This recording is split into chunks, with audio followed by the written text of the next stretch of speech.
ഈ സനാതനികൾ എങ്ങനെയാണ് ചരിത്രത്തിൽ ഇടപെട്ടത് എന്ന പരിശോധനയാണ് ഈ പുസ്തകത്തിലുള്ളത്. അതിൽ നമ്മളെല്ലാം ആദരിക്കുന്ന മഹത് വ്യക്തിത്വമാണ് മഹാത്മജിയുടെ. രാഷ്ട്രപിതാവായിട്ട് നമ്മൾ ആദരിക്കുന്ന വ്യക്തിയാണ്. ആ രാഷ്ട്രപിതാവിനെക്കുറിച്ച് 2024 ഓണക്കാലത്ത് കേരളത്തിലെ സംഘപരിവാർ പ്രസിദ്ധീകരണം, മലയാളത്തിലുള്ള പ്രസിദ്ധീകരണമുണ്ട്. ആ പ്രസിദ്ധീകരണത്തിൻ്റെ ഓണപ്പതിപ്പിൽ 13 ലേഖനങ്ങളാണ് വന്നത്. സനാതനധർമ്മത്തിൻ്റെ തത്വങ്ങളെപ്പറ്റി 13 ലേഖനങ്ങൾ. അത് കൗതുകരമായിട്ടുള്ളൊരു വായനയാണ്. 2024 ഡിസംബറിലാണ് അന്നത്തെ മുഖ്യമന്ത്രിയായിരുന്ന സഖാവ് പിണറായി വിജയൻ്റെ ശിവഗിരി പ്രസംഗം നടന്നത്. 2023 തമിഴ്നാട് പ്രോഗ്രസീവ് റീഡേഴ്സ് ഫോറത്തിൻ്റെ ഒരു സമ്മേളനത്തിൽ അവിടുത്തെ DMK നേതാവായിട്ടുള്ള ഉദയനിധി സ്റ്റാലിൻ ശക്തമായിട്ടുള്ള ഒരു വിമർശനം ഈ സനാതന ധർമ്മവാദികൾക്കെതിരായിട്ട് ഉയർത്തിയത്. അത് കോവിഡിനെയും ഡെങ്കിപ്പനിയെയും പോലെ ഉന്മൂലനം ചെയ്യേണ്ട ഒന്നാണ് സനാതനത്വം, സനാതന ധർമ്മം. കാരണം അത് സമൂഹത്തിൽ അസമത്വം വിതക്കുന്നതാണ്. ഉദയനിധി സ്റ്റാലിൻ്റെ പ്രസംഗത്തെ തുടർന്നും വലിയ ചർച്ചയുണ്ടായി. സംഘപരിവാർ ശക്തികളാണ് വലിയ വിമർശനം ഉയർത്തിയത്. നേരത്തെ പറഞ്ഞിട്ടുള്ള ശിവഗിരി തീർത്ഥാടനത്തിൻ്റെ ഭാഗമായി മുഖ്യമന്ത്രിയായിരുന്ന സഖാവ് പിണറായി നടത്തിയ പ്രസംഗത്തെ തുടർന്നും കേരളത്തിൽ വലിയ ബഹളമുണ്ടായി. ഇതിനിടയിലാണ് ഞാൻ നേരത്തെ പറഞ്ഞിട്ടുള്ള കേസരിയുടെ ഓണപ്പതിപ്പിലെ ഈ 13 ലേഖനങ്ങൾ വന്നിട്ടുള്ളത്. അതിൽ ഒരു ലേഖനത്തിലെ ഒരു ഖണ്ഡികയാണ് ഞാനിവിടെ വായിക്കാൻ ഉദ്ദേശിക്കുന്നത്. അതിങ്ങനെയാണ്: സനാതന ധർമ്മത്തിൻ്റെ അടിസ്ഥാനത്തിൽ സ്വാതന്ത്ര്യ സമര പ്രസ്ഥാനം കെട്ടിപ്പടുത്ത ആളാണ് മഹാത്മാഗാന്ധി. ഗാന്ധിയുടെ രാഷ്ട്രീയം എല്ലാവർക്കും സ്വീകാര്യമാണെങ്കിലും അല്ലെങ്കിലും അദ്ദേഹത്തിൻ്റെ ജീവിത ദർശനവും പദ്ധതികളും സനാതന ധർമ്മത്തിൻ്റെ അടിസ്ഥാനത്തിൽ ഉള്ളതാണെന്ന് എല്ലാവരും സമ്മതിക്കുമെന്ന് കരുതട്ടെ. ഇനി ആർക്കെങ്കിലും സംശയം ബാക്കിയുണ്ടെങ്കിൽ അതുകൂടി ദൂരീകരിക്കാനാണ് അദ്ദേഹം ഹിന്ദു സ്വരാജ് എഴുതിയത്. മനസ്സിലായില്ലേ? ഹിന്ദു സ്വരാജ്. ഇപ്പോൾ എന്നെക്കാളും നല്ല വായനക്കാരായിട്ടുള്ള ആളുകൾ ഇവിടെ ഉണ്ടാവും. ഗാന്ധിജിയുടെ കൃതികളിൽ 1909 എഴുതിയിട്ടുള്ള ഒരു പുസ്തകത്തിൻ്റെ പേരാണ് ഹിന്ദ് സ്വരാജ്. നിങ്ങൾക്ക് ഗൂഗിളിൽ സെർച്ച് ചെയ്താൽ മനസ്സിലാക്കാൻ പറ്റും. ഹിന്ദ് സ്വരാജ്, സംഗതി മനസ്സിലായല്ലോ. ഹിന്ദ് സ്വരാജ്, ഹിന്ദുസ്ഥാൻ അർത്ഥത്തിലാണ് അദ്ദേഹം എഴുതിയത്. എന്നാൽ ഈ സംഘപരിവാർ പ്രസിദ്ധീകരണം എന്താ പറയുന്നത്? സനാതനധർമ്മത്തിൻ്റെ വക്താവാണ് മഹാത്മാഗാന്ധി, അതിനെ അടിസ്ഥാനപ്പെടുത്തിയാണ് സ്വാതന്ത്ര്യ സമര പ്രസ്ഥാനം കെട്ടിപ്പടുത്തത്. അദ്ദേഹത്തിൻ്റെ അഭിപ്രായങ്ങളോട് വിയോജിപ്പുള്ളവരുണ്ടാവാം. വല്ല സംശയമുള്ളവർ എന്ത് വായിക്കണം? ഹിന്ദു സ്വരാജ് വായിക്കണം. മനസ്സിലായില്ലേ? എങ്ങനെയാണ് കൃതികളെപ്പോലും വക്രീകരിച്ച് ചിത്രീകരിക്കുന്നത് എന്നതിൻ്റെ തെളിവാണ് ഞാനിവിടെ പറഞ്ഞിട്ടുള്ളത്. ഹിന്ദ് സ്വരാജിന് പകരം ഹിന്ദു സ്വരാജ് ആകുക. ഈ ഹിന്ദ് സ്വരാജിലെ വാദങ്ങൾ തീർച്ചയായിട്ടും ഗാന്ധിജി ഇന്ത്യയിൽ സ്വാതന്ത്ര്യ സമര പ്രസ്ഥാനത്തിൻ്റെ മുഖ്യധാരയിലേക്ക് വരുന്നതിന് മുമ്പ് എഴുതിയിട്ടുള്ള ഒരു ഗ്രന്ഥമാണ്. അതിൽ നമുക്ക് വിയോജിപ്പുള്ള പല കാര്യങ്ങളുമുണ്ട്. ഞാൻ ഈ പുസ്തകത്തിൽ അതൊക്കെ പറഞ്ഞിട്ടുണ്ട്. അതിൻ്റെ വിശദാംശങ്ങളിലേക്ക് ഞാൻ കടക്കുന്നില്ല. പക്ഷേ മഹാത്മാഗാന്ധി സനാതനികളുടെ വാദങ്ങൾക്കെതിരായി സമരം നടത്തിയ ആളാണ്. നിങ്ങൾക്കറിയാം, ഈ സനാതന ധർമ്മം എന്ന് പറഞ്ഞാൽ എന്താ? തീർച്ചയായിട്ടും ധാർമ്മിക മൂല്യങ്ങൾ വേണ്ടേ സമൂഹത്തിന്? വേണം. ഇപ്പോൾ ഫ്രഞ്ച് വിപ്ലവം സമത്വത്തിൻ്റെതായിട്ടുള്ള മൂല്യങ്ങൾ മുന്നോട്ട് വെച്ചിട്ടുണ്ട്. സ്വാതന്ത്ര്യം, സമത്വം, സാഹോദര്യം. പക്ഷെ സനാതന ധർമ്മം എന്ന് വിളിക്കപ്പെടുന്ന ഹിന്ദുത്വം ഉയർത്തിപ്പിടിക്കുന്ന ഈ മൂല്യബോധം എന്തിനെ അടിസ്ഥാനപ്പെടുത്തിയാണ്? യാതൊരു സംശയവുമില്ല, അത് വർണ്ണധർമ്മ വ്യവസ്ഥയെ അടിസ്ഥാനപ്പെടുത്തിയാണ്, അഥവാ വർണ്ണജാതി വ്യവസ്ഥയെ ന്യായീകരിച്ചുകൊണ്ടതാണ്. മഹാത്മാഗാന്ധി കേരളത്തിൽ 5 തവണയാണ് സന്ദർശനം നടത്തിയത്. 1920 അത് ഹിന്ദു മുസ്ലിം ഐക്യം എന്നാണ് അദ്ദേഹം പറഞ്ഞിട്ടുള്ളത്. കോഴിക്കോട് കടപ്പുറത്ത് ചേർന്നിട്ടുള്ള വലിയ മീറ്റിങ്ങിൽ മൗലാന ഷൗക്കത്ത് അലിയോടൊപ്പം അദ്ദേഹം പ്രസംഗിച്ചു. അത് ഖിലാഫത്ത് പ്രസ്ഥാനത്തിൻ്റെ പശ്ചാത്തലത്തിലാണ്. ഹിന്ദു മുസ്ലിം യൂണിറ്റി, ഐക്യം. എന്തിനു വേണ്ടി? ഈ സാമ്രാജ്യത്വത്തെ പുറത്താക്കാൻ, ബ്രിട്ടീഷുകാരെ പുറത്താക്കാൻ വേണ്ടി. അത് ഈ സനാതന ധർമ്മത്തെപ്പറ്റി പൊക്കിപ്പിടിക്കുന്ന സംഘപരിവാർ ശക്തികൾ അംഗീകരിക്കുന്നുണ്ടോ ഇല്ലയോ? ചോദ്യം വളരെ പ്രകടമാണല്ലോ. ഹിന്ദു മുസ്ലിം യൂണിറ്റി. പിന്നീട് അദ്ദേഹം 1925 കേരളത്തിൽ വന്നിട്ടുണ്ട്. അത് വൈക്കം ക്ഷേത്ര സമരത്തിൻ്റെ പശ്ചാത്തലത്തിലാണ്. അത് 24 തുടങ്ങിയതാണ്. 1924 ശ്രീ TK മാധവൻ്റെ നേതൃത്വത്തിൽ കാക്കനാട കോൺഗ്രസ് സമ്മേളനത്തിൻ്റെ പ്രമേയം നടപ്പാക്കുന്നതിൻ്റെ ഭാഗമായി ഐത്തോച്ചാടനം ഒരു കർമ്മപരിപാടിയായി മാറിയല്ലോ. നമ്മുടെ നാട് എങ്ങനെയായിരുന്നു സുഹൃത്തുക്കളെ? ഒരു 150 കൊല്ലങ്ങൾക്ക് മുമ്പ് തൊട്ടുകൂടാത്തവർ, തീണ്ടിക്കൂടാത്തവർ, ദൃഷ്ടിയിൽപ്പെട്ടാൽ പോലും ദോഷമുള്ളവർ, ഇങ്ങനെ വിഭജിതമായിട്ടുള്ള അസമത്വവും അടിച്ചമർത്തലും, കൃത്യമായി പറഞ്ഞാൽ ജാതി അടിമത്തം നിലനിന്നിട്ടുള്ള ഈ കേരളത്തിൽ ഇരുട്ടിനിടയിൽ ഒരു പ്രഭാവെളിച്ചം പോലെ ആ വൈക്കം ക്ഷേത്ര സമരം ഉയർന്നു നിൽക്കുന്നു. ഇതിനു വേണ്ടിയിട്ടാ സമരം? ക്ഷേത്രത്തിൽ പോയി ആരാധന നടത്താനുള്ള സ്വാതന്ത്ര്യത്തിന് വേണ്ടിയിട്ടല്ല. പിന്നെയോ ക്ഷേത്രത്തിൻ്റെ പരിസരത്തൂടെ അയിത്തജാതികൾക്ക് സഞ്ചരിക്കാനുള്ള സ്വാതന്ത്ര്യത്തിന് വേണ്ടിയിട്ടായിരുന്നു വൈക്കം ക്ഷേത്ര സമരം. ആരാ അതിനെതിർത്തത്? സനാതനികൾ. വൈക്കം ക്ഷേത്ര സമരം 11 മാസം പിന്നിടുന്ന ഘട്ടത്തിലാണ് മഹാത്മാഗാന്ധി കേരളത്തിൽ വരുന്നത്, 1925. അവിടെ വന്നപ്പോൾ അദ്ദേഹത്തിന് ഒരു തപാലയിലൊരു കത്ത് കിട്ടി. നിങ്ങൾ ഈ ഐത്തോച്ചാടനത്തിൻ്റെ ഭാഗമായിട്ടാണ് നിങ്ങൾ വരുന്നത്, പ്രക്ഷോഭത്തിന് പിന്തുണ തരാണ് വരുന്നത്. 11 മാസം പിന്നിട്ടിട്ടും ഈ സമരം ഒത്തുതീർപ്പാവുന്നില്ല, അതിനുവേണ്ടി ഇടപെടാനാണ് നിങ്ങൾ വന്നത്. പക്ഷെ നിങ്ങൾ ഇതിനെപ്പറ്റിയൊന്നും ഉത്കണ്ഠപ്പെടേണ്ടതില്ല. പിന്നെയോ തൊട്ട് തലേ വർഷമാണ് ഏറ്റവും വലിയൊരു വെള്ളപ്പൊക്കം ഉണ്ടായി, 1924 വെള്ളപ്പൊക്കം. പ്രായമുള്ളവരൊക്കെ പറഞ്ഞു 24 വെള്ളപ്പൊക്കം. ആ വെള്ളപ്പൊക്കത്തിൽ ദുരിതം അനുഭവിക്കുന്നവർക്ക് സഹായം എത്തിക്കാനാണ് നിങ്ങൾ വന്നിരുന്നെങ്കിൽ ഞങ്ങളതിനെ സ്വാഗതം ചെയ്തുമായിരുന്നു. നിങ്ങൾ അതിനു വേണ്ടിയിട്ടാണ് ശ്രമിക്കേണ്ടത്, ഇതിനു വേണ്ടി ശ്രമിക്കേണ്ട. ഏത് തൊട്ടുകൂടാത്തവരെയും തീണ്ടിക്കൂടാത്തവരെയും മറ്റും മനുഷ്യരെ പോലെ തുല്യരായിട്ട് പരിഗണിക്കണം. അതിനുവേണ്ടി നിങ്ങൾ മെനക്കെടേണ്ട ആവശ്യമില്ല എന്ന് പറഞ്ഞിട്ടാണ് ഗാന്ധിക്ക് സനാതനിയുടെ ഒരു കത്ത് കിട്ടുന്നത്. പിന്നെ അദ്ദേഹം വരുന്നത് 1927 അത് ഖദർ പ്രചരണമുണ്ട്. അതോടൊപ്പം ഹരിജൻ പ്രസ്ഥാനത്തിന് ഫണ്ട് ശേഖരിക്കുന്നതിന് വേണ്ടിയാണ്. ഐത്തോച്ചാടനം അന്ന് പ്രധാനപ്പെട്ട കാര്യപരിപാടിയായിട്ട് ഗാന്ധിജി പ്രഖ്യാപിച്ചു, എല്ലായിടത്തും പോയി. പിന്നെ 1934, പിന്നെ 1937, 5 തവണയാണ് ഗാന്ധിയുടെ കേരള സന്ദർശനം. ഈ പുസ്തകത്തിൽ പറയുന്നുണ്ട്, നിങ്ങളതിൻ്റെ വിശദാംശങ്ങൾ വായിക്കുക. പക്ഷേ ഈ ഗാന്ധിജിയെ കണ്ടിട്ട് സനാതനധർമ്മം പഠിക്കണം.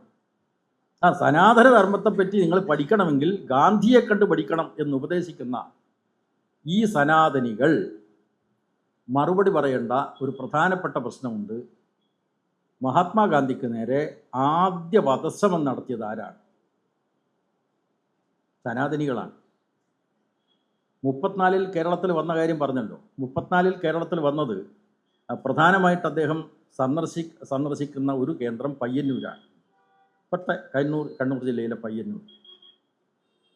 വരുന്നത് ശ്രീനാരായണ ഗുരുവിൻ്റെ ശിഷ്യനായിട്ടുള്ള സ്വാമി ആനന്ദ തീർത്ഥൻ അവിടെ നടത്തുന്ന ഒരു ഹരിജന സ്കൂളുണ്ട്. ഇപ്പോഴും കാണാം അവിടെ ഗാന്ധിനാട്ട മാവ് ഇപ്പോഴും അവശേഷിക്കുന്നുണ്ട്. അവിടെ പട്ടികജാതി കുട്ടികൾക്ക് മറ്റ് ജാതിക്കാരുടെ കൂടെ ഇരുന്ന് പഠിക്കാനുള്ള അവകാശമില്ല.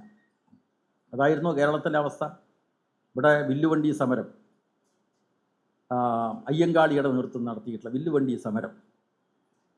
അപ്പോൾ അതൊരു പശ്ചാത്തലത്തിൽ ക്രിയാത്മകമായിട്ട് ഇടപെടുക. അതായത് പട്ടികജാതി കുട്ടികൾക്ക് പഠിക്കാനുള്ള ഒരു വിദ്യാലയം. അവിടെ സ്വാമി ആനന്ദ തീർത്ഥൻ സ്ഥാപിച്ചിട്ടുള്ള ആ ഹരിജന സ്കൂൾ സന്ദർശിച്ചു. അതിനിടയിൽ അദ്ദേഹം ഗുരുവായൂർ പോയപ്പോൾ, ഗുരുവായൂർ പ്രധാനപ്പെട്ട ഒരു ആത്മീയ കേന്ദ്രം കൂടിയാണല്ലോ. ഗുരുവായൂർ പോയപ്പോൾ അവിടെ കരിങ്കൊടി പ്രകടനം ഗാന്ധിക്കെതിരെ. ഗാന്ധിജി ഗോബേക്ക് വിളി ഉയർന്നു. അപ്പോൾ ഈ ഐത്തോച്ചാടന പ്രക്ഷോഭം തുടങ്ങിയതിന് ശേഷം അയിത്തജാതിക്കാർ വലിയ നിലക്കാണ് ദേശീയ സ്വാതന്ത്ര്യ സമര പ്രസ്ഥാനത്തിലേക്ക് ആകർഷിക്കപ്പെട്ടത്. എല്ലാ സ്ഥലത്തും വലിയ മുന്നേറ്റമാണ്. അപ്പോൾ കോൺഗ്രസിൻ്റെ പ്രവർത്തന ശൈലിയിൽ തന്നെ മാറ്റം വന്നു. ആദ്യകാലത്തെ കോൺഗ്രസ് എങ്ങനെയാണ് പ്രവർത്തിച്ചത്? വലതുപക്ഷ കോൺഗ്രസ്, എല്ലാം സമൂഹത്തിലെ ഉന്നത ശ്രേണിയിൽപ്പെട്ട ആളുകൾ. ഇതാണ് ഇപ്പോൾ നമ്മുടെ സംസ്ഥാനത്തിലെ മുഖ്യമന്ത്രി ഇപ്പോൾ സത്യപ്രതിജ്ഞ ചെയ്തപ്പോൾ ഞാനൊക്കെ അദ്ദേഹത്തിൻ്റെ കൂടെ MLA ആയിരുന്നു. പക്ഷേ ഞാനൊന്നും മനസ്സിലാക്കാത്ത അദ്ദേഹത്തിൻ്റെ ജാതിപ്പേര് അദ്ദേഹം പറഞ്ഞല്ലോ, അല്ലേ? ഞാൻ ഇന്ന ജാതിയിൽപ്പെട്ട ആളാണെന്ന് സമൂഹത്തെ അറിയിച്ചു. അതുപോലെയുള്ള സമൂഹത്തിലെ ഉന്നത ശ്രേണിയിലുള്ള ആളുകളാണ് ഈ പറയുന്ന വലതുപക്ഷ കോൺഗ്രസിൻ്റെ തലപ്പത്തുണ്ടായിരുന്നത്. അതിനു പകരം സാധാരണക്കാർ, പിന്നാക്കം നിൽക്കുന്ന വിഭാഗങ്ങൾ, ഇവരൊക്കെ ഗാന്ധിയെ കാണാൻ വേണ്ടി എല്ലായിടത്തും ഒത്തുചേർന്നല്ലോ. അപ്പോൾ വലിയ ജനക്കൂട്ടമാണ്. ആ ജനക്കൂട്ടം ഗാന്ധിയെ സ്വീകരിക്കാനെത്തിയപ്പോൾ അവിടെയും ഗാന്ധിജി ഗോബാക്ക് വിളി, കരിങ്കൊടി പ്രകടനം, ഇതൊക്കെ നടത്തിയത് ആരാണ്? സനാതനികളാണ്. പലരും മനസ്സിലാക്കാത്ത ഒരു ചരിത്ര ഭാഗമുണ്ട്. സനാതനികൾ സ്വാതന്ത്ര്യസമര പ്രസ്ഥാനത്തിൻ്റെ കാലത്ത് ദേശീയ പ്രസ്ഥാനം മുന്നോട്ട് വെച്ച ജാതി ഐത്തം ഉച്ചാടനം ചെയ്യാനുള്ള പ്രവർത്തനങ്ങളോട് അന്നേ സനാതനികൾ എതിർപ്പ് രേഖപ്പെടുത്തിയിരുന്നു. ഹിന്ദുശാസ്ത്രപ്രകാരം ജാതി വ്യത്യാസവും ജാതി അടിമത്തവും ഒക്കെ ന്യായീകരിക്കത്തക്കതാണ്. അത് ഗാന്ധിജിയും വൈക്കം ക്ഷേത്രത്തിൻ്റെ ഉടമസ്ഥനായിട്ടുള്ള ഇണ്ടംതുരുത്തി നമ്പൂരിയുമായിട്ടുള്ള ചർച്ചയിൽ അദ്ദേഹം കൃത്യമായി പറയുന്നുണ്ട്. ഹിന്ദുശാസ്ത്രപ്രകാരം നടത്തുന്നതാണ് ഞങ്ങളിതൊക്കെ, അത് മാറ്റം വരുത്താൻ ഗാന്ധിജി പറയാൻ വേണ്ടി പാടില്ല എന്നാണ്. ഗാന്ധിജി ഒരു ഘട്ടത്തിൽ പ്രഖ്യാപിക്കുന്നത് ഞാനൊരു സനാതന ഹിന്ദുവാണ് എന്ന് പ്രഖ്യാപിക്കുന്നത്. പക്ഷെ അദ്ദേഹത്തിന് ഈ ഐത്തം, ജാതി ഐത്തം അംഗീകരിക്കാനായില്ല. ഗാന്ധിയുടെ മേധാശക്തിയുണ്ട്, ജനങ്ങളുടെ മേലെയുള്ള മേധാശക്തി, ഗാന്ധിജിക്കുള്ള അംഗീകാരം. ഇത് വെച്ചുകൊണ്ട് എല്ലായിടത്തും ഈ വർണ്ണജാതി വ്യവസ്ഥക്കെതിരായിട്ടുള്ള പോരാട്ടം നടക്കുന്നു, ജനകീയ മുന്നേറ്റം നടക്കുന്നു. അതിൽ അസഹിഷ്ണുക്കളായിട്ടുള്ള സനാതനികളാണ്. ഞാൻ നേരത്തെ പറഞ്ഞിട്ടുള്ള പയ്യന്നൂരിലെ കേന്ദ്രം സന്ദർശിച്ചപ്പോൾ അവിടെയും വന്നു റെയിൽവേ സ്റ്റേഷനിൽ കരിങ്കൊടി പ്രകടനം. ഞാൻ നേരത്തെ പറഞ്ഞു വന്നത് ഗുരുവായൂരിൽ, അവിടെ കരിങ്കൊടി പ്രകടനം ഉണ്ടായി. എന്നിട്ടോ ജനങ്ങൾ അവരെ കായികമായിട്ട് നേരിട്ടു, അടിച്ചോടിച്ചു എന്നതാണ് സത്യം. പക്ഷേ പിന്നീട് അവർക്ക് ഗാന്ധിജി പ്രസംഗിക്കാനും അവസരം കൊടുക്കുന്നുണ്ട്, സ്വീകരണ പരിപാടി. ഇതാണ് ഈ 34 സന്ദർശനത്തിന് ശേഷം അദ്ദേഹം സഞ്ചരിച്ച് പൂനെയിലെത്തിയപ്പോഴാണ് ആദ്യത്തെ വധശ്രമം നടക്കുന്നത്. പൂനെ മുനിസിപ്പാലിറ്റി ഗാന്ധിക്ക് നൽകിയിട്ടുള്ള ഒരു മംഗളപത്ര സമർപ്പണ ചടങ്ങിൽ ഗാന്ധിയുടെ വാഹനം എത്തുന്നതിന് മുമ്പ് അതേ കളറിലുള്ള മറ്റൊരു വാഹനം എത്തിയപ്പോൾ ഗാന്ധിയുടെ വാഹനമാണ് എന്ന് തെറ്റിദ്ധരിച്ചുകൊണ്ട് അതിന് നേരെ ബോംബാക്രമണം നടത്തിയതാരാണ്? സനാതനികൾ. മനസ്സിലായില്ലേ?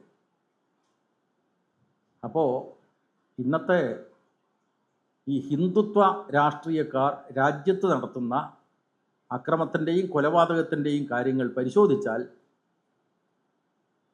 ദേശീയ പ്രസ്ഥാനത്തിൻ്റെ സമുന്നത നേതാവായിരുന്ന മഹാത്മാഗാന്ധിയെ പോലും വധിക്കാനുള്ള ശ്രമം ആദ്യം നടത്തിയത് സനാതനികളാണ് എന്ന് കാണാൻ കഴിയും.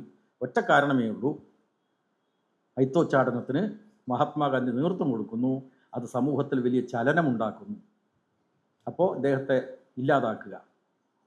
ആ അജണ്ട പിന്നീട് വിജയകരമായി പ്രാവർത്തികമാക്കി. അപ്പോൾ 48 ജനുവരി 30 അതിൻ്റെ കാര്യങ്ങൾ ഇതിൽ പറയുന്നുണ്ട്. രക്തം ചിന്തിയ വഴികൾ, സനാതനികളുടെ രക്തം ചിന്തിയ വഴികൾ അധ്യായത്തിൽ കൃത്യമായി പറയുന്നുണ്ട്. ഇന്ത്യ വിഭജന കാലത്ത് നടന്നിട്ടുള്ള പദ്ധതികൾ, ഗാന്ധിജിയെപ്പോലെയുള്ള ഒരു ഹിന്ദുവിനെ പോലും നിശബ്ദനാക്കാൻ തങ്ങൾ നിർബന്ധിക്കപ്പെടും എന്ന് RSSൻ്റെ തലവനായിട്ടുള്ള ഗോൾവാൾക്കർ ഒരു രഹസ്യ യോഗത്തിൽ പറഞ്ഞ കാര്യം ഇൻ്റലിജൻസ് റിപ്പോർട്ടിനെ ഉദ്ധരിച്ചുകൊണ്ട് ഇതിനകത്ത് പറയുന്നുണ്ട്. ഞാൻ വിശദീകരിക്കുന്നില്ല, കാരണം നിങ്ങളെല്ലാം സർക്കാർ ഉദ്യോഗസ്ഥന്മാരാണ്, വേഗത്തിൽ തിരിച്ച് നിങ്ങൾക്ക് ഓഫീസിലേക്ക് പോകേണ്ടവരാണ്. ഇവിടെ ഇന്ന് നമ്മളിപ്പോൾ ഈ പുസ്തക പ്രകാശന ചടങ്ങിൽ പങ്കെടുക്കുന്ന അവസരത്തിൽ ഇന്ന് ഇതിനൊക്കെ എന്താ പ്രസക്തി? സനാതനധർമ്മം ഈ പ്രചരിപ്പിക്കുന്ന സംഘപരിവാർ ശക്തികൾക്ക് ഈ കേരളത്തിൽ ഒരിടമുണ്ട് എന്ന നില വരുന്ന സാഹചര്യത്തിലാണ് ഈ പുസ്തകത്തിൻ്റെ പ്രാധാന്യം ഉൾക്കൊള്ളുന്നത്. അപ്പോൾ നമ്മുടെ ഇന്നലെ ഞാൻ തിരുവനന്തപുരം നഗരത്തിൽ തന്നെ ഒരു സ്ഥലത്ത് പോകുന്ന അവസരത്തിൽ അവിടെ ഒരു ബോർഡ് കണ്ടു, സനാതന ധർമ്മം വിജയിക്കട്ടെ, ഹിന്ദു ഏകീകരണം. മനസ്സിലായില്ലേ? ഇത് യഥാർത്ഥത്തിൽ ഒരു രാഷ്ട്രീയവൽക്കരണമാണ്, അഥവാ വർഗീയവൽക്കരണമാണ്. രാജ്യത്തിൻ്റെ ഭരണഘടനയുടെ ആദ്യത്തെ വാചകത്തിൽ പറയുന്ന സെക്യുലറിസത്തിനെതിരായിട്ടും മതനിരപേക്ഷതയ്ക്കെതിരായിട്ടുള്ള മതരാഷ്ട്രവാദികളുടെ പ്രചരണ പ്രസ്ഥാനത്തിൻ്റെ ഭാഗമാണ്. അതിന് ചില അനുകൂല ഫലങ്ങൾ ഉണ്ടായിട്ടുള്ള സാഹചര്യത്തിലാണ് ഈ പുസ്തക പ്രകാശന ചടങ്ങ് ഇവിടെ നടക്കുന്നത്. ഇപ്പോൾ നമ്മളെല്ലാം നിൽക്കുന്നത് എവിടെയാണ്? തിരുവനന്തപുരം അല്ലേ? തിരുവനന്തപുരം കോർപ്പറേഷൻ ഇപ്പോൾ ആരാ ഭരിക്കുന്നത്? BJP, സംഘപരിവാർ ശക്തി. നിയമസഭ ഇവിടെയാണ്. 2026 നിയമസഭാ തെരഞ്ഞെടുപ്പിൽ ചരിത്രത്തിലാദ്യമായിട്ട് BJPക്ക് 3 സീറ്റുകൾ നേടാനായി. അതൊരാവൽ സൂചനയാണ്. ഇത്തരമൊരു സാഹചര്യത്തിൽ ഈ പുസ്തകത്തിന് വളരെയധികം പ്രാധാന്യമുണ്ടെന്നാണ് ഞാൻ ഇവിടെ പറയാൻ ശ്രമിക്കുന്നത്. കാരണം ഇത് അസമത്വത്തെ ഒരു തത്വമായി മുന്നോട്ട് വെക്കുന്ന ആശയങ്ങൾക്കെതിരായിട്ടുള്ള ഒരു സമരമായിട്ട് മാറണം. ആ സമരത്തിൽ കുറവുണ്ടായിട്ടുണ്ട്. കാരണം കേരളത്തിനൊരു ചരിത്ര പശ്ചാത്തലമുണ്ടല്ലോ. എന്താ കേരളത്തിൻ്റെ പശ്ചാത്തലം? മതനിരപേക്ഷതയുടെ, നേരത്തെ പറഞ്ഞ ഭരണഘടന മുന്നോട്ട് വെച്ച സെക്യുലറിസത്തിൻ്റെ ഒരു സംരക്ഷിത തുരുത്താണ് കേരളം. ആണ് കേരളത്തിനൊരു സവിശേഷതയുണ്ട്, കേരളത്തിനൊരു പ്രത്യേകതയുണ്ട്. കാരണം ഇത് ഈ മതനിരപേക്ഷതയുടെ സംരക്ഷിത തുരുത്താണ് കേരളം എന്ന് പറയുമ്പോൾ അത് 1950 ഭരണഘടന നിലവിൽ വന്ന അവസരത്തിൽ ഭരണഘടനാ വ്യവസ്ഥയായതുകൊണ്ടോ അല്ലെങ്കിൽ അന്നത്തെ ഭരണഘടനയിൽ സെക്യുലറിസത്തിൻ്റെ അംശങ്ങൾ ഉൾപ്പെടുത്തിയത് കൊണ്ടോ ആണ്. ആദ്യത്തെ വാചകം പിന്നീട് ഭേദഗതിയിലൂടെ രൂപപ്പെട്ടതാണെങ്കിലും മതനിരപേക്ഷതയുടെ അംശങ്ങളുണ്ടല്ലോ ഭരണഘടനയിൽ. അന്ന് ഉണ്ടായിട്ടുള്ളൊരു പുതിയ അവബോധമാണോ കേരളീയ സമൂഹത്തിനല്ല. നമുക്ക് ചരിത്രത്തിൽ നോക്കുമ്പോൾ നവോത്ഥാന പ്രസ്ഥാനങ്ങൾ, അതിൽ വളരെ പ്രധാനപ്പെട്ട പങ്കാണ് ശ്രീനാരായണ ഗുരുവിനുള്ളത്, അയ്യ വൈകുണ്ഠസ്വാമികൾക്കുള്ളത്, ചട്ടമ്പി സ്വാമികൾക്കുള്ളത്, അതുപോലെ അംബേദ്കർ ഉള്ളത്, പിന്നെ അതുപോലെ തന്നെ വാഗ്ഭടാനന്ദനുള്ളത്, പിന്നെയോ അയ്യങ്കാളിക്കുള്ളത്. ഇവരെല്ലാം നവോത്ഥാന പ്രസ്ഥാനത്തിൻ്റെ നായകന്മാരാണ്. കേരളീയ നവോത്ഥാനത്തിൻ്റെ അതിൽ അംബേദ്കർ നമ്മുടെ സംസ്ഥാനത്തല്ലെങ്കിലും ബാക്കി എല്ലാ പേരുകളും ഈ കേരളത്തിൻ്റെ ഭാഗമായി നിൽക്കുന്നവരാണ്. അവരുടെ ചിന്തകൾ തീർച്ചയായിട്ടും ഒരു പുനർവായനക്ക് വിധേയമാക്കണം. ആണ് ഈ പുസ്തകത്തിലൂടെ വായനക്കാരോട് ആവശ്യപ്പെടുന്നത്. ഒരു പുനർവായന വേണം. കാരണം ഈ ശ്രീനാരായണ ഗുരുവിനെ പോലും ഹിന്ദു സന്യാസിയായിട്ട് ചിത്രീകരിക്കുക, ഇതാണ് വക്രീകരിക്കുക എന്ന് പറഞ്ഞാൽ ഗാന്ധിയെ മാത്രമല്ല, ശ്രീനാരായണ ഗുരു ഹിന്ദു സന്യാസിയാണ്. നിങ്ങൾ നോക്കൂ, ഈ ശിവഗിരി തീർത്ഥാടനത്തിൻ്റെ ഭാഗമായിട്ടാണല്ലോ ഒരു പ്രസംഗമുണ്ടായത്, സനാതന ധർമ്മത്തെക്കുറിച്ചുള്ള വിവാദങ്ങളുണ്ടായത്. ഈ ശിവഗിരി തീർത്ഥാടനത്തിന് ശ്രീനാരായണ ഗുരു മുന്നോട്ട് വെക്കുന്ന ഉദ്ദേശ്യങ്ങൾ എന്താണ്? 1 വിദ്യാഭ്യാസം, 2 ശുചിത്വം, 3 ഈശ്വരഭക്തി, 4 സംഘടന, 5 കൃഷി, 6 കച്ചവടം, 7 കൈത്തൊഴിൽ, 8 സാങ്കേതിക പരിശീലനങ്ങൾ. അതാണ് മഞ്ഞ വസ്ത്രം ഉടുത്തിട്ട് ആളുകൾ ശിവഗിരിയിലേക്ക് വരൂ. അപ്പോൾ തീർത്ഥാടനം. ആ തീർത്ഥാടനത്തിൻ്റെ ഉദ്ദേശ്യം എന്താ? വിദ്യാഭ്യാസം. മനസ്സിലായില്ലേ? ഹിന്ദു സന്യാസിയാണെന്ന് പറയുമ്പോൾ ആത്മീയ തലത്തിൽ മാത്രം ഇടപെട്ട ഒരാളായിരുന്നില്ല നവോത്ഥാന നായകന്മാരിൽ പ്രമുഖനായിട്ടുള്ള ശ്രീനാരായണ ഗുരു. ഇതാണ് വിദ്യാഭ്യാസം കൊടുക്കുക എന്നുള്ളത്. അപ്പോൾ ക്ഷേത്രപ്രതിഷ്ഠ നടത്തിയിട്ടുള്ള ശ്രീനാരായണ ഗുരു ഒടുവിൽ ആ ക്ഷേത്രങ്ങൾ കൊണ്ട് കുറേയധികം ദുഷിച്ച പ്രവണതകൾ ഉണ്ടായിട്ടുണ്ട്. അതുകൊണ്ട് ഇനി എന്ത് വേണം? ആരാധനാലയങ്ങൾക്ക് പകരം ദേവാലയങ്ങൾ വേണം, വിദ്യാലയങ്ങൾ വേണം എന്ന് പറഞ്ഞിട്ടുള്ള ആളാണ് ശ്രീനാരായണ ഗുരു. അപ്പോൾ ശിവഗിരിയിൽ അദ്ദേഹം കൃത്യമായി പറഞ്ഞു, വിദ്യാഭ്യാസം വേണം, പിന്നെ ശുചിത്വം വേണം. 3ാമത്തെ കാര്യം മാത്രമാണ് ഈശ്വരഭക്തി. ഈശ്വരഭക്തിയെ പ്രഥമമായി കാണാത്ത ലക്ഷ്യമാണ്, ഉദ്ദേശ്യമാണ് ശിവഗിരി തീർത്ഥാടനത്തിൻ്റെ ഭാഗമായി ഗുരു മുന്നോട്ട് വെക്കുന്നത്. എന്ന് മാത്രമല്ല, സംഘടിച്ച് ശക്തരാവാനും വിദ്യ കൊണ്ട് പ്രബുദ്ധരാവാനും. ഇതാണ് സെക്രട്ടേറിയറ്റ് എംപ്ലോയീസ് അസോസിയേഷൻ എങ്ങനെ വന്നതാ? വർഗ സംഘടനകൾ എങ്ങനെ വന്നതാ? സംഘടിച്ച് ശക്തരാവാനും വിദ്യ കൊണ്ട് പ്രബുദ്ധരാവാനും വേണ്ടിയുള്ള നവോത്ഥാനത്തിൻ്റെ ആശയങ്ങളുടെ ഒരു തുടർച്ചയും വളർച്ചയുമായിട്ടാണ് കേരളത്തിലെ വർഗപ്രസ്ഥാനങ്ങൾ വന്നത്, വർഗ രാഷ്ട്രീയം രൂപപ്പെട്ടത്. പിന്നെ അദ്ദേഹം പറയുന്നത് കൃഷിയിൽ ഉൽപ്പാദന വർധനവിന് വേണ്ടിയുള്ള കാര്യങ്ങൾ ചെയ്യണം, കച്ചവടത്തെപ്പറ്റി പഠിപ്പിക്കണം, കൈത്തൊഴിലിനെ പറ്റി പഠിക്കണം, പിന്നെയോ സാങ്കേതിക പരിശീലനം. മനസ്സിലായില്ലേ? ലൗകിക കാര്യങ്ങളിലാണ് ഏറെയും ഊന്നിക്കൊണ്ട് ഗുരു പറഞ്ഞിട്ടുള്ളത്. അപ്പോൾ അദ്ദേഹത്തെ ക്ഷേത്രപ്രതിഷ്ഠയുടെ ആളായിട്ട് ചിത്രീകരിക്കുക. ഹിന്ദു സന്യാസി, ക്ഷേത്രപ്രതിഷ്ഠ നടത്തിയ ആൾ. ഞാൻ ഈ പുസ്തകത്തിൽ പരിശോധിക്കുന്ന മറ്റു ഭാഗമുണ്ട്, കൂടുതൽ സമയം ഞാൻ എടുക്കുന്നില്ല. അത് ശ്രീനാരായണ ഗുരുവിൻ്റെ ക്ഷേത്രപ്രതിഷ്ഠയും ബ്രാഹ്മണീയ ആരാധനാലയങ്ങളുടെ ക്ഷേത്രപ്രതിഷ്ഠയും ഒരേ നിലക്കാണ്. ക്ഷേത്രപ്രതിഷ്ഠയ്ക്ക് കൃത്യമായിട്ടുള്ള വിധികളുണ്ട്. തന്ത്രസമുച്ചയത്തിലെ ഭാഗങ്ങൾ ഇതിൽ ഉദ്ധരിക്കുന്നുണ്ട്. ഇതിൽ കേരളത്തിലെ ഈ ഹിന്ദു വിഭാഗത്തിൽപ്പെട്ട ആരാധനാലയങ്ങളെ ഏകോപിപ്പിച്ചുകൊണ്ട് അവിടെ എത്തുന്ന വിശ്വാസികളെ വർഗീയ രാഷ്ട്രീയത്തിൻ്റെ ഭാഗമാക്കാൻ നടത്തിയിട്ടുള്ള കൃത്യമായിട്ടൊരു ആസൂത്രണമാണ് നേരത്തെ RSS പ്രചാരകനായിരുന്ന പി മാധവൻ എഴുതിയിട്ടൊരു പുസ്തകം. അതിൻ്റെ പേരാണ് ക്ഷേത്ര ചൈതന്യ രഹസ്യം.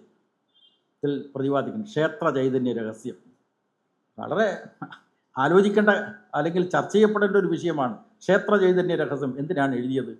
ക്ഷേത്ര ചൈതന്യം മാലോകരെ അറിയിക്കാൻ വേണ്ടിയിട്ടല്ല, പിന്നെയോ ക്ഷേത്രത്തിലെത്തുന്ന വിശ്വാസികളെ സംഘടിപ്പിക്കാൻ വേണ്ടിയാണ്. എന്തിന്? വർഗീയവൽക്കരിക്കാൻ. ഇതാണ് സംഘപരിവാർ ശക്തികളുടെ ആലയങ്ങളിലേക്ക് എത്തിക്കാനുള്ള കൃത്യമായ ആസൂത്രണമാണ് ആ പുസ്തകത്തിൽ ഉണ്ടായിട്ടുള്ളത്. ആ പുസ്തകം പറയുന്നത് ക്ഷേത്രപ്രതിഷ്ഠ എന്ന് പറഞ്ഞാൽ തന്ത്രവിധിപ്രകാരമാണ് വേണ്ടത്. തന്ത്രസമുച്ചയം അതിൻ്റെ ശില്പഭാഗത്തിൽ കൃത്യമായി പറഞ്ഞു വെച്ചത് എന്താ? പറഞ്ഞു വെച്ചത് ബ്രാഹ്മണന് ഒരു ക്ഷേത്രം ഉണ്ടാക്കണം, അത് പ്രതിഷ്ഠ നടത്തുമ്പോൾ അതിൻ്റെ മണ്ണ് പോലും വ്യത്യസ്തമാണ്. ക്ഷത്രിയനില്ലാത്ത മണ്ണ്, അല്ലെങ്കിൽ ക്ഷത്രിയന് പറഞ്ഞ മണ്ണിൽ നിന്നും വ്യത്യസ്തമായിട്ടുള്ള മണ്ണ്, വൈശ്യന് ക്ഷേത്രം ഉണ്ടാക്കണമെങ്കിൽ അതിൽ നിന്നും വ്യത്യസ്തമായിട്ടുള്ള മണ്ണ്, മാത്രമല്ല ശൂദ്രന് വേറെ മണ്ണ്. ഇത് മാത്രമല്ല, ഇപ്പോൾ ശിവപ്രതിഷ്ഠയാണല്ലോ പലയിടത്തും, ശിവലിംഗം. ശിവലിംഗ പ്രതിഷ്ഠ നടത്തുമ്പോൾ ബ്രാഹ്മണന് പ്രതിഷ്ഠ നടത്താനുള്ള ലിംഗത്തിൻ്റെ വലുപ്പമല്ല അനുവദിച്ചിട്ട് ആർക്ക്? ക്ഷത്രിയന്, കീഴാള വർണ്ണങ്ങൾക്ക്. ഇങ്ങനെയുള്ള വ്യത്യസ്തകൾ നിലനിൽക്കുന്ന ഒരു സമൂഹത്തെ ഞങ്ങൾ ഏകീകരിക്കും. അപ്പോൾ അതിൻ്റെ മറ്റ് വിശദാംശങ്ങളിലേക്കൊന്നും ഞാൻ കടന്നു പോകുന്നില്ല. അപ്പോൾ അതുകൊണ്ട് ഇതൊരു ഗ്രാൻഡ് ഡിസൈൻ്റെ ഭാഗമാണ്. Grand design. ആദ്യത്തെ അധ്യായത്തിൻ്റെ പേര് തന്നെ ഗ്രാൻഡ് ഡിസൈൻ്റെ ആവർത്തനം എന്നാണ്.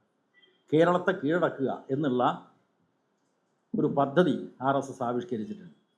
ഇവിടെയാണ് നമ്മൾ മനസ്സിലാക്കേണ്ട വേറൊരു കാര്യം. ഈ കേരളം എങ്ങനെയാണ് ഈ മതനിരപേക്ഷതയുടെ സംരക്ഷണ തുരുത്തായിട്ട് ഇപ്പോഴും നിൽക്കുന്നത്? എന്തുകൊണ്ടാണ് സംഘപരിവാർ ശക്തികൾക്ക് ഒരു ഗുജറാത്തിനെ പോലെ, ഗുജറാത്ത് എന്ന് പറഞ്ഞാൽ ഗാന്ധിക്ക് ജന്മം നൽകിയിട്ടുള്ള പോർബന്ദർ ഗ്രാമം ഉൾക്കൊള്ളുന്ന ആ സംസ്ഥാനം ഇഴക്കം കഴിഞ്ഞല്ലോ. ഒരു മഹാരാഷ്ട്ര ആവാത്തത് എന്തുകൊണ്ട്? ഒരു രാജസ്ഥാൻ ആവാത്തത് എന്തുകൊണ്ട്? ഇന്ത്യയിലെ പല സംസ്ഥാനങ്ങളിലും സംഘപരിവാറിന് രാഷ്ട്രീയ ആധിപത്യം കിട്ടിയല്ലോ. എന്തുകൊണ്ട് കേരളം വേറിട്ട് നിൽക്കുന്നു? ആവൽ സൂചനയെ സംബന്ധിച്ച് ഞാൻ പറഞ്ഞിട്ടുണ്ട്. 3 സീറ്റ് ലോക്സഭാ തെരഞ്ഞെടുപ്പിൽ തൃശ്ശൂരിലെ ലോക്സഭാ സീറ്റ് തിരുവനന്തപുരം കോർപ്പറേഷൻ ആവൽ സൂചനയാണ്. എന്തുകൊണ്ടാണ്? അധികം മറ്റ് ഉത്തരേന്ത്യൻ സംസ്ഥാനങ്ങളെ മായിട്ട് തട്ടിച്ചു നോക്കുമ്പോൾ എന്തുകൊണ്ട് കേരളം കീഴടങ്ങിയില്ല? അവിടെയാണ് നിങ്ങളെപ്പോലെയുള്ള ജീവനക്കാർ അണിനിരന്നിട്ടുള്ള വർഗപ്രസ്ഥാനങ്ങളുടെ പ്രാധാന്യം. അപ്പോൾ നവോത്ഥാന പ്രസ്ഥാനങ്ങൾക്ക് ശേഷം കേരളത്തിൽ അതിൻ്റെ തുടർച്ചയായി വന്നിട്ടുള്ളത് വർഗപ്രസ്ഥാനങ്ങളാണ്. സംഘടിച്ച് ശക്തരാവാൻ, വിദ്യ കൊണ്ട് പ്രബുദ്ധരാവുക എന്നുള്ള ആഹ്വാനം ശിരസാ വഹിച്ചുകൊണ്ട് ട്രേഡ് യൂണിയനുകൾ, കർഷക പ്രസ്ഥാനങ്ങൾ, ഈ കേരളത്തിലെ കോൺഗ്രസിൻ്റെ ചരിത്രം നോക്കിയാൽ ഇതിനകത്ത് പറയുന്ന ഒരു ഭാഗം, ഈ കോൺഗ്രസിനകത്ത് ലെഫ്റ്റ് സ്വാധീനം നേടിയല്ലോ. ഒരു ഘട്ടത്തിൽ കേരളത്തിലെ കോൺഗ്രസിൻ്റെ നേതൃത്വം തന്നെ ലെഫ്റ്റിൻ്റെ നിയന്ത്രണത്തിലായി. Muhammad Abdurahman Sahib president, EMS general secretary. അന്ന് കേരളത്തിലെ കോൺഗ്രസിനകത്തുള്ള ഉള്ളടക്കത്തെ സംബന്ധിച്ച് അന്ന് മാതൃഭൂമി പത്രം എഴുതിയിട്ടുള്ള മുഖപ്രസംഗം ഇതിനകത്ത് ഞാൻ കൂട്ടിയിട്ടുണ്ട്. എന്താന്ന് പറഞ്ഞാൽ, ഈ വാമഭാഗം, അവർ സാമ്യവാദം ഉന്നയിക്കുന്നു. സാമ്യവാദം വെച്ചാൽ സോഷ്യലിസ്റ്റ്, അന്നത്തെ മലയാള ഭാഷയാണ് സോഷ്യലിസത്തിന് സാമ്യവാദം. അപ്പോൾ ഈ ചിന്താഗതി ഉണ്ടാക്കുന്ന ഇടതുപക്ഷം ചെയ്യുന്ന പ്രായോഗിക പ്രവർത്തനത്തെക്കുറിച്ച് ആ മുഖപ്രസംഗത്തിൽ പറയുന്നുണ്ട്. അത് കൃഷിക്കാരെ സംഘടിപ്പിക്കുക, തൊഴിലാളികളെ സംഘടിപ്പിക്കുക, വർഗപ്രസ്ഥാനങ്ങൾ കേരളത്തിലെ ദേശീയ പ്രസ്ഥാനത്തിനകത്തെ ഇടതുപക്ഷത്തിൻ്റെ സംഭാവനയാണ്. പിന്നീട് സ്വതന്ത്രമായിട്ടുള്ള ഒരു വർഗ രാഷ്ട്രീയം രൂപപ്പെട്ടു കേരളത്തിൽ. അതിൻ്റെ ചരിത്രത്തിലേക്കൊന്നും ഞാൻ പോകുന്നില്ല. യഥാർത്ഥത്തിൽ ഈ മതനിരപേക്ഷതയുടെ സംരക്ഷിത തുരുത്തായിട്ട് കേരളം ഇന്നും നിലനിൽക്കുന്നുണ്ട്. ആപൽ സൂചനകൾ വന്നിട്ടുണ്ടെങ്കിലും ഇന്നും നിലനിൽക്കുന്നത് ഇതിൻ്റെ അടിസ്ഥാനത്തിലാണ്. ലെഫ്റ്റ്, ഇടതുപക്ഷം. ആ ഇടതുപക്ഷത്തിൻ്റെ ശക്തി സ്രോതസ് എവിടെയാണ്? നിങ്ങളെപ്പോലെയുള്ള വർഗപ്രസ്ഥാനങ്ങളിലാണ്. ജാതിക്കും മതത്തിനും അതീതമായിട്ടുള്ള സാമൂഹ്യ ബോധത്തെ വർഗബോധമാക്കിയിട്ട് ഉയർത്തുന്ന ആ ഇടതുപക്ഷത്തിൻ്റെ രാഷ്ട്രീയം. ഇന്നും ആ ഇടതുപക്ഷ പ്രസ്ഥാനത്തിന് നേതൃത്വം കൊടുക്കുന്ന CPIM. ഞാൻ വിശദീകരിക്കുന്നില്ല. കേരളത്തിൽ RSSൻ്റെ നുഴഞ്ഞുകയറ്റം നടത്താൻ രക്തം ചിന്തിയ വഴികൾ ഉണ്ടായിട്ടുണ്ട്.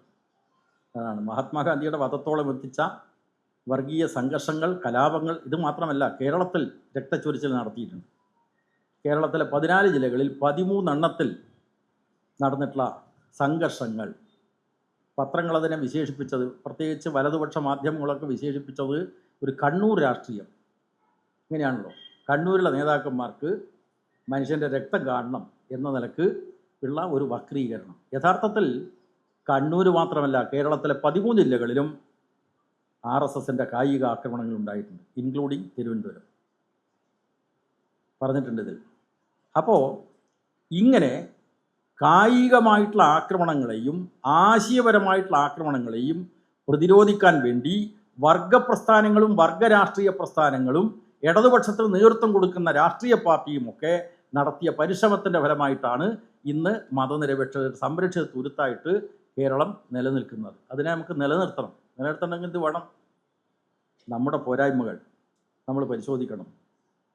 വർഗസംഘടനകൾ അവരുടെ സാമ്പത്തികമായിട്ടുള്ള ആനുകൂല്യങ്ങൾക്ക് വേണ്ടി മാത്രം ആവശ്യപ്പെട്ടാൽ പോരാ. പിന്നെയോ ഈ കേരളത്തെ കേരളമാക്കി മാറ്റിയിട്ടുള്ള ആ വർഗത്തിൻ്റെതായിട്ടുള്ള രാഷ്ട്രീയ കാഴ്ചപ്പാട് മുന്നോട്ട് വെക്കണം. അതിന് വർഗത്തെ ഭിന്നിപ്പിക്കുന്ന, ജനങ്ങളെ ഭിന്നിപ്പിക്കുന്ന വിദ്വേഷ പ്രത്യയശാസ്ത്രത്തിനെതിരായിട്ടുള്ള ആശയ സമരം ഏറ്റവും പ്രധാനമാണ്. ആ സമരം ഏറ്റെടുക്കാൻ ഈ പുസ്തകം സഹായിക്കും എന്നാണ് ഞാൻ കരുതുന്നത്. നിങ്ങളൊക്കെ ഇന്നിപ്പോൾ ചില സംശയങ്ങളൊക്കെ നിങ്ങൾക്ക് ഉന്നയിക്കാം. അത് നമുക്ക് സമയപരിധിക്കകത്തു നിന്നുകൊണ്ട് മറുപടി പറയാം. പക്ഷേ ഇതിൻ്റെ തുടർ ചർച്ചകൾ നിങ്ങൾ ഓരോരുത്തരും ഏറ്റെടുക്കണം. അതിൻ്റെ ഭാഗമായി വായനശാലകൾ, ക്ലബ്ബുകൾ, നാട്ടുമ്പുറങ്ങളിലടക്കം ഇതിൻ്റെ ചർച്ചകൾ നടത്തിക്കൊണ്ട് കടുത്ത നിലയിലുള്ള ആശയ സമരം, ജനങ്ങളെ ഭിന്നിപ്പിക്കുന്ന പ്രത്യയശാസ്ത്രത്തിനെതിരായിട്ടുള്ള ആശയ സമരം കേരളത്തിൽ ഉടനീളം നടത്താൻ വേണ്ടി നിങ്ങൾ ഓരോരുത്തരും കഴിവിൻ്റെ പരമാവധി പരിശ്രമിക്കണം എന്ന് മാത്രം അഭ്യർത്ഥിച്ചുകൊണ്ട് ഇതൊരു പുസ്തക പ്രകാശന ചടങ്ങ് ഇത്ര വിജയകരമായി സംഘടിപ്പിച്ചിട്ടുള്ള ഇവിടുത്തെ സെക്രട്ടേറിയറ്റ് എംപ്ലോയീസ് അസോസിയേഷൻ്റെ നേതാക്കന്മാരെ ഞാൻ ഹാർദമായി അഭിനന്ദിക്കുന്നു. ആപൽ സൂചനയെപ്പറ്റി പറഞ്ഞ കാര്യത്തിൽ ഒരു കാര്യം കൂടി കൂട്ടിച്ചേർക്കേണ്ടതുണ്ട്. കേരളത്തിലിപ്പോൾ ഒരു വലതുപക്ഷ സർക്കാരാണ് അധികാരത്തിൽ വന്നിട്ടുള്ളത്. സൂചനകൾ വന്നല്ലോ. നിയമസഭയിൽ 3 BJP അംഗങ്ങൾ. സാധാരണ ഈ BJP അംഗങ്ങൾക്ക് പ്രത്യേക അവകാശമൊന്നുമില്ല, പക്ഷെ പ്രത്യേക അവകാശം കൊടുത്തു. എന്താ പ്രത്യേക അവകാശം? പെട്രോളിയം ഉൽപ്പന്നങ്ങൾ, അതുപോലെ തന്നെ പാചകവാതകം, ഇതിന് വില വർദ്ധിപ്പിച്ചുകൊണ്ട് നിയമസഭയിൽ അടിയന്തര പ്രമേയത്തിൻ്റെ ചർച്ചയിൽ വാക്കൗട്ട് നടത്തുമ്പോൾ സാധാരണഗതിയിൽ ആരാണോ അടിയന്തര പ്രമേയത്തിന് നോട്ടീസ് കൊടുത്തത് ആ പാർട്ടിയുടെ നേതാവിനാണ് ഈ സഭ ബഹിഷ്കരിക്കാനുള്ള തീരുമാനം അറിയിച്ചുകൊണ്ട് പ്രസംഗിക്കാനുള്ള അവകാശം കൊടുക്കാറ്. പക്ഷേ ഇവിടെ പ്രത്യേക അവകാശം കൊടുത്തു. ഏത്? നോട്ടീസ് കൊടുക്കാത്ത അംഗത്തിൻ്റെ പാർട്ടിക്ക് പ്രസംഗിക്കാൻ അവസരം കൊടുത്തു. സൂചനയാണ്. അപ്പോൾ ഇതൊരു ഇടക്കാലഘട്ടമാണ്. ഇതാണ് 1931 ലക്ഷ്യമാക്കിക്കൊണ്ട് ഒരു വിഷനുണ്ട്. ഇതാണ്. ഒരു കാര്യം കൂടി പറയേണ്ടതുണ്ട്. പശ്ചിമ ബംഗാളിനെ സംബന്ധിച്ച് നേരത്തെ ഇവിടെ സൂചിപ്പിച്ചു ഉണ്ടാവുന്നു. പശ്ചിമ ബംഗാളിൽ 2016 നിയമസഭാ തെരഞ്ഞെടുപ്പിൽ 3 സീറ്റ് 10% വോട്ട് അല്ലേ ബംഗാളിൽ. ഇനി 2031 തെരഞ്ഞെടുപ്പ് വരുമ്പോൾ ഞങ്ങൾ കേരളം പിടിക്കും. ഈ അഹങ്കാരത്തോടു കൂടിയുള്ള വാദങ്ങൾ സംഘപരിവാർ കേന്ദ്രങ്ങൾ ഇപ്പം തന്നെ ഉയർത്തിയിരിക്കുകയാണ്. ഇതിനെ ചെറുത്തു പരാജയപ്പെടുത്താനുള്ള ആശയ സമരം എല്ലാ സ്ഥലത്തും നടത്തണം എന്ന് മാത്രം അഭ്യർത്ഥിച്ചുകൊണ്ട് ഈ പരിപാടിയിൽ ഇത്രയും നേരം എന്നെ കേട്ടിട്ടുള്ള നിങ്ങൾക്കെല്ലാവർക്കും ആശംസകൾ, അഭിവാദനങ്ങൾ ഞാൻ അവസാനിപ്പിക്കുന്നു.